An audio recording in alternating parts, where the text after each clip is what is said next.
So in this week's video, I'm giving some relationship advice on what it takes to have a healthy relationship. So in this video, you're going to learn 7 signs of a healthy relationship so you know exactly what to do. But first, my name's Michelle Ferris. I'm a psychotherapist and I love helping people create relationships that work. So the very first sign of a healthy relationship is communication. You have to be able to communicate in order to work anything out. And part of where people get stuck is they get stuck in what's called you messages, where your whole communication is more based on talking about what the other person is doing to you. And this creates a lot of blame and shame. But in healthy relationships, you're really coming from a place of I. And basically it's called I statements, where you're expressing your point of view and your opinions and your feelings without trying to be right, because that's how you're going to get heard. And that's what healthy communication is in any relationship, and it's super key. The next sign of a healthy relationship is boundaries, because every relationship needs boundaries in order to be healthy, whether it's with your spouse, your friend, your family member, but you have to know what your limits are, because they're going to vary from person to person. And those boundaries need to be more about what you choose to participate in and when you're going to remove yourself. Healthy boundaries are not about getting the other person to stop their behavior. It's your decision to remove or accept any behavior that's in front of you. Because honestly, that's how you can simplify boundaries, is to just make it about what you're choosing to participate in and what you're not choosing to participate in. The next sign of a healthy relationship is accountability. And this one is huge because very few people do it. Accountability basically is taking responsibility for your mistakes, your words, your actions. Because when we hurt another person, and most of us do on occasion without meaning to, we have to own it. We have to be willing to name that behavior and say, you know what, I'm sorry I talked to you that way. That wasn't okay. Or I'm sorry I called you that name. I am not going to do that again. And follow it up with changed behavior. But accountability is what sets most people apart from having a healthy relationship versus a toxic one. So if you're looking at your relationships, this is a biggie. If you're accountable in your relationship, say me too, because I think that is one of the most important traits you can have in a relationship. Now, the next sign of a healthy relationship is being able to manage your emotions. And there's 2 parts to this. There's identifying your emotions early before they get too big, and then managing them, because both of those are going to be key to having a healthy relationship, because inevitably you're going to have some conflict, and being able to manage your emotions is going to be a huge part of that. So part of what I recommend, and I talk about this a lot in my Calming Anger class, is identifying when your anger is starting to rise.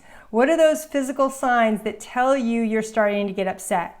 For instance, is your heart rate beating too fast? Are you starting to sweat?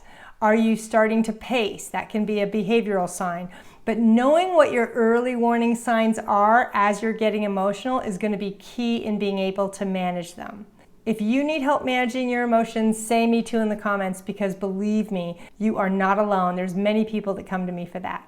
The next sign of a healthy relationship is being able to resolve conflict. This is big too, because if you can't resolve conflict, you're not going to get very far and your relationships aren't going to last. But here's the thing, you have to have realistic expectations, and a lot of times, especially in marriage or intimate relationships, you may assume that you have to resolve every single thing. And there's actually research from the Gottman Institute that says you are going to have what's called gridlock issues. And those are issues that are going to not be resolvable because they're based on fundamental differences in your personalities. You might be a late sleeper, they might be an early riser. You might be a people person, your spouse might not be. Those are fundamental differences that aren't going to change over time. So arguing about them is really not going to solve anything, because those are going to be issues that you're going to need to accept. The next sign of a healthy relationship is practicing acceptance. And really, this is about accepting the other person for who they are, warts and all, because none of us are perfect. And for us to be able to truly love someone, we have to be able to accept who they are. Now, that doesn't mean you accept abusive or toxic behavior. That's where your boundaries need to kick in, and when you may need to remove yourself or even separate for a while if there's abuse in your relationship. But ultimately what you're doing is you're accepting that person for who they are. And for instance, if you are in a narcissistic or toxic relationship, that acceptance may actually help you leave that person someday because you realize that they're not going to change and who they are is who they are.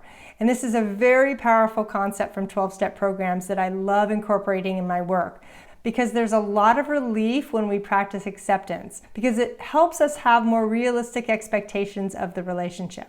Now, the next sign of a healthy relationship is commitment.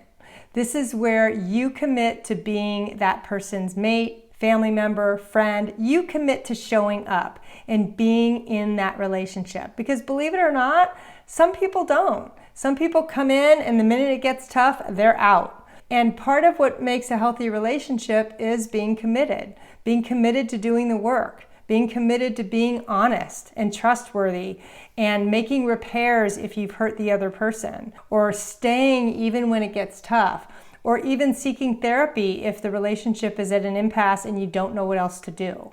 Because having a commitment, whether it's a friendship or intimate relationship, is really key to having a healthy relationship.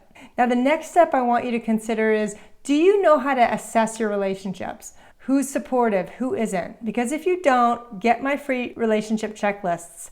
They're going to walk you through how to know if your relationships are really healthy. Thanks so much.